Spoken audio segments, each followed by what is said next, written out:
bang, bang. Hello students, कैसे हो बच्चे आप सभी। I hope all are fit and fine. अभी हमारे पास macro economics class +2 chapter start हम करने जा रहे हैं, method of calculating national income. कुछ बुक्स में चैप्टर नंबर 3 है और कुछ बुक्स में चैप्टर नंबर 4 है। ठीक है, तो अपने हिसाब से देख लेना ये कौन सा चैप्टर आपकी बुक में। तो चलिए देखिए, बिना टाइम वेस्ट के शुरू करते हैं। वेरी फर्स्ट स्टार्टिंग में हमें गिवन है व्हाट इज़ नेशनल इनकम। देखिए, नेशनल इनकम को हम बोलते हैं कि एक देश के अंदर कितनी वैल्यू ऐड हो रही है। अगर जब भी अपने नेशनल इनकम को समझना है ना, बस आप अपनी फैमिली को समझो कि आपके घर में एक छोटी सी दुकान है। अब आपकी दुकान के कितने पैसे वहाँ से जनरेट हो पाएंगे। अब ये देखो कि आपने उसमें कितनी वैल्यू ऐड कर रखी है, कितना सामान उसमें भर रखा है। जब वो बिक जाएगा उतनी ही आपकी अर्निंग होगी। ठीक है, तो सबसे पहले टोटल वैल्यू एडेड, या फिर अभी हम ये देखेंगे total income generated in an economy, कि आप एक साल से उस दुकान से कितने पैसे कमा रहे हो एक साल के अंदर अंदर, वो आपके घर की नेशनल इनकम है। वैसे हम हमारी इकोनॉमी में पूरे साल में हमारे जैसे सभी लोग, देश के सारे लोग कितने पैसे कमाएंगे, उन सारे पैसों का जब हम प्लस कर देंगे तो हमारे देश की नेशनल इनकम आ जाएगी। या फिर अभी हम ये देखेंगे एक्सपेंडिचर की फॉर्म में कि हमारे देश में रहने वाले लोग कितना पैसा फाइनल गुड्स और फाइनल सर्विसेज की फॉर्म में खर्च कर रहे हैं। फाइनल गुड जो लोग आप खाते पीते हो, सर्विसेज जैसे आप स्कूल पढ़ने जाते हो, ट्यूशन पढ़ने आते हो, ठीक है, वैसे सर्विसेज हो जाती हैं। तो इनके लिए आप लोगों ने कितना पैसा खर्च कर दिया एक साल के अंदर, वो हमारे देश की नेशनल इनकम है। सबसे पहले अभी हमारी बुक में 3 मेथड गिवन है related. First one is value added method, second one is income method and third one is expenditure method. फिलहाल इस मेथड में, इस वीडियो में हम लोग वैल्यू एडेड मेथड की बात करेंगे। ठीक है, पहले तो मैं इस वीडियो में आपको जस्ट ये जो मेथड है वो समझाऊंगा। आई होप कि इस मेथड में ना समझने में आपको थोड़ी बहुत कुछ परेशानी, कुछ प्रॉब्लम्स आए, लेकिन जब हम न्यूमेरिकल करेंगे तो आपको वो प्रॉब्लम बिल्कुल भी नहीं आएगी, क्योंकि ये जो न्यूमेरिकल बेस्ड है ना, इसमें थोड़ी सी कभी कभार हमें परेशान करती है, लेकिन मैं पूरी ट्राई करूँगा कि आप लोगों को कहीं पर भी कन्फ्यूज़ ना होने दो। देखिए, जो वैल्यू एडेड मेथड है इसका दूसरा नेम है नेट आउटपुट मेथड या फिर industrial method, industrial origin method. ठीक है, हालांकि एग्जाम में ये दोनों नेम लिखे कभी भी नहीं, हमेशा यही आते हैं। फिर भी याद रखना है, जैसे आप सबके भी कोई 2-3 नेम होंगे ना, तो ऐसे इसके भी 2 नेम हैं। एक है नेट आउटपुट मेथड और दूसरा है इंडस्ट्रियल ओरिजिन मेथड। देखिए, जब भी हमने वैल्यू एडेड मेथड को फाइंड करना है, ठीक है, तो आपने 2 चीज़ें फाइंड करनी है। एक तो वैल्यू ऑफ आउटपुट फाइंड करना है और एक इंटरमीडिएट कॉस्ट फाइंड करनी है। इन दोनों को माइनस कर देना, बस खाली आंसर आ जाएगा। ठीक है, आई रिपीट अगेन, आपने क्या करना है, आपने जस्ट 2 चीज़ें फाइंड करनी है। एक है वैल्यू ऑफ आउटपुट और एक है इंटरमीडिएट कॉस्ट। इन दोनों को आप माइनस करोगे तो आपके पास वैल्यू एडेड आंसर आ जाएगा। ठीक है, अगर ये आंसर आएगा ऐसे ना, तो फिर तो समझ लो ये न्यूमेरिकल 1-2 नंबर में आ रही है, इतनी आसानी से डायरेक्ट गिवन नहीं होते। अभी जो वैल्यू ऑफ आउटपुट है ना, अब इसके आगे थोड़े से कंपोनेंट हैं। वैल्यू ऑफ आउटपुट के कंपोनेंट क्या है, अगर आपने ये आउटपुट फाइंड करना तो इसके लिए आप फाइंड करोगे sale plus change in stock. ठीक है, अभी सेल क्या होती है, सेल जो सामान आप लोगों ने सेल कर दिया। एक डोमेस्टिक सेल होती है, जो सामान आप अपने देश के अंदर सेल करोगे। एक आपका होता है एक्सपोर्ट्स, जो अपने देश से बाहर सेल कर दियो। तो इन दोनों को प्लस करके हमारे पास सेल आ जाता है। ठीक है, domestic sale plus rest of the world को सेल, मतलब कि एक्सपोर्ट, इन दोनों को प्लस करके ओवरऑल सेल आएगी। अभी डोमेस्टिक सेल कौन कौन सी होती है, जैसे कि अगर आपकी एक शॉप है, आप अगर कोई भी सामान अपना हाउस होल्ड को सेल कर रहे हो, या आप अपना सामान किसी फर्म को, किसी दूसरी दुकान को सेल कर रहे हो, या किसी गवर्नमेंट को सेल कर रहे हो, तो ये जो तीनों है ना, ये आपके डोमेस्टिक सेल के अंडर आएंगे। फिर जो रेस्ट ऑफ द वर्ल्ड को जो आपने सेल कर दिया वो क्या हो जाता है, वो आपका एक्सपोर्ट हो जाता है। ठीक है, अच्छा, अभी ये चेंज इन स्टॉक क्या है। चेंज इन स्टॉक हमारे पास होता है इन्वेंट्री स्टॉक। इन्वेंट्री स्टॉक का फॉर्मूला क्या होता है, closing stock minus opening stock.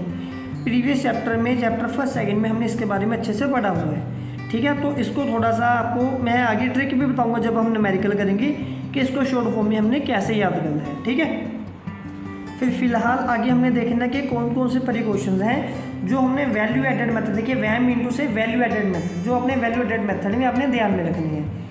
सबसे पहले तो आपने ये देखना है कि जो sale and purchase of second hand goods हैं, इनको हमने ऐड नहीं करना, क्योंकि ये एक बार पहले ऐड हो चुकी हैं। अगर हम इनको दूसरी बार भी ऐड करेंगे तो ये डबल काउंटिंग की प्रॉब्लम आ जाएगी। डबल काउंट की प्रॉब्लम क्या है उसके बारे में हम नीचे पढ़ेंगे। ठीक है, अब इसके बाद हम आगे आएंगे जो कमीशन होता है। देखिए कमीशन आप second hand good, third hand good, चाहे 100th हैंड गुड है, आप एक चीज़ को कितनी बार बार बार सेल करते जाओ, लेकिन उसके ऊपर जो कमीशन है ना उसको आपने हर बार ऐड करना है। कमीशन वो हर बार न्यू मिलता है, हर बार नए पैसे होते हैं, ठीक है। तो कमीशन आप ऐड करोगे लेकिन ओवरऑल वैल्यूज़ को आप ऐड नहीं करोगे। थर्ड पॉइंट में हमारे पास आएगा on account production of goods. On account production of goods का मतलब क्या होता है कि कभी कभार जैसे कि अगर आपने अपनी कोई आपके पास अपनी खुद की कार है, अब आप उस कार में हमेशा घूमने फिरने के लिए जाते हो। देखिए डजंट मैटर कि ये कार आपके लिए है या किसी भाड़े के लिए है, अगर आप इसको किसी किराए पे भी दोगे, आपके पास खुद की कार नहीं होगी तो आप लोग टैक्सी करके जाओगे, तो ये भी आप लोगों का मतलब कि आप इसके पेमेंट खुद को ही पे कर रहे हो, ठीक है ना। तो जो उसकी वैल्यू है उसको भी ऐड किया जाएगा वैल्यू एडेड मेथड में। नेक्स्ट पॉइंट हमारे पास आएगा production of for self consumption, इसको भी हम ऐड करेंगे। इससे मैं एग्जांपल दे रहा हूँ, सपोज कर लो मैं फार्मर हूँ और मैंने 1000 जो किलो है मतलब कि 1000 किलो मैंने वीट की प्रोडक्शन कर ली। अब ऐसा तो नहीं है कि वो मैं सारी की सारी सेल करने जाऊँगा, थोड़ी बहुत तो अपने घर में भी रखूँगा। तो यही तो बात है ना, जो मैंने अनाज अपने घर में अपने खाने के लिए रख लिया उसकी भी तो कोई ना कोई मार्केट वैल्यू है, ठीक है। तो उसको भी हम लोग क्या करेंगे, ऐड करते हैं, हमारी प्रॉपर्टी में वो भी चीज़ जो है वो ऐड होती है। नेक्स्ट पॉइंट हमारे पास आ गया वैल्यू ऑफ इंटरमीडिएट गुड, ये कभी भी ऐड नहीं होगी। ये तो वैसे हमने फॉर्मूला में भी देखा है कि जो वैल्यू ऑफ इंटरमीडिएट गुड है हमने उसको माइनस करना है। फिर जो ड्यूरेबल गुड्स हैं, देखिए ड्यूरेबल गुड्स को भी आपने काउंट नहीं करना, इसके बारे में बुक में नहीं लिखा, मैं आपको अपनी तरफ से बता रहा हूँ। न्यूमेरिकल आएंगे तो हम अच्छे से क्लियर करेंगे।